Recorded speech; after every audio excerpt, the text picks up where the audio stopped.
We have a Get Healthy here that's a really timely reminder about the dangers of carbon monoxide. You know, this time of year is the most dangerous for carbon monoxide poisoning, so we want to call attention to this issue and find ways to keep your family safe. We have Fire Inspector Ron Rouse with Portland Fire and Rescue in studio this afternoon. Thanks for being here today. Certainly, thanks for having me. We enjoy and relish any opportunity we can get to talk about fire safety. And it's so important. So I guess what would be the first step? What do people need to know at home? Do they go check the ones they have? Where do you even put the detectors? Right, all great questions. You know, I think a lot of times people think that getting smoke alarms can be a daunting task, right? You don't know what kind to get. If you have an attached garage in your home, you need a carbon monoxide detector. If you have a furnace, a fireplace, you need a carbon monoxide detector. If you have any kind of a fuel burning, heating substance in your home, you need a carbon monoxide detector. One thing to keep in mind though is these only last 7 years, as the average smoke alarm lasts 10 years. So these have to be replaced. And more often. Exactly. And Portland Fire and Rescue responds on like 350 calls a year that are carbon monoxide related. Wow. Are these detectors going off mainly? Yeah, oh yeah. And Those are the calls you're getting, I mean. Exactly. Now, sometimes it's a faulty detector, which is possible. You know, I'd Sure. say 20% of those could be a faulty detector.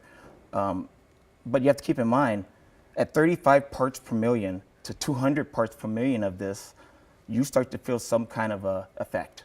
You know, it might just be a headache. Well, the average person has headaches all the time, and you're in your home, and you might think, oh, well, it's just a headache.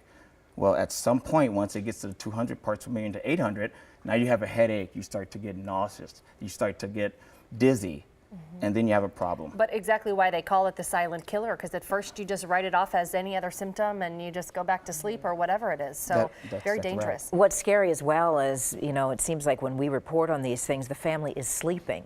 Yeah. And they don't have any symptoms maybe, and it can happen that quickly? It can. So just to put it in perspective, 200 to 800 parts per million is a mid-level exposure. Anything over 800 we call extreme exposure. So if you have a car without a catalytic converter, and it's running in your garage, you're at 1,000 parts per million. Like wow. That, just like that. And that's when you get brain damage and death. So you have to have, it's imperative you have one of these in your home. And one per level, one per house? I mean, what do you recommend? Right, so there's manufacturer's instructions on each of these that you buy. But you need one on each level, and you need one near each sleeping room. So you got to think about that. And if you have a long hallway upstairs with several bedrooms, you want to keep one within 15 feet. So you might have to have two on that level. And what did you bring? I see a Nest device here. What's this for? Yeah, so I actually brought this just to show the difference in the different types. The average one of these, you can get one for $25. This one costs $50, but this one has a digital display. It has an end-of-life display. It has a countdown on when you need to get a new one. So this one costs, I don't know, roughly $50. This costs roughly $120. This sends a message to your phone. It tells you exactly where the exposure is. And so there's just different types you can get. We don't recommend one over the other, just as long as you have a working one. And both replaced after 7 years? Exactly. And I know you guys are always available. People have questions to call Portland Fire and Rescue. That's exactly right. You can actually call our smoke alarm hotline, which is 823-3752. We'll answer any questions you have about smoke alarms. All right. Fire Inspector Ron Rouse, thank you very much.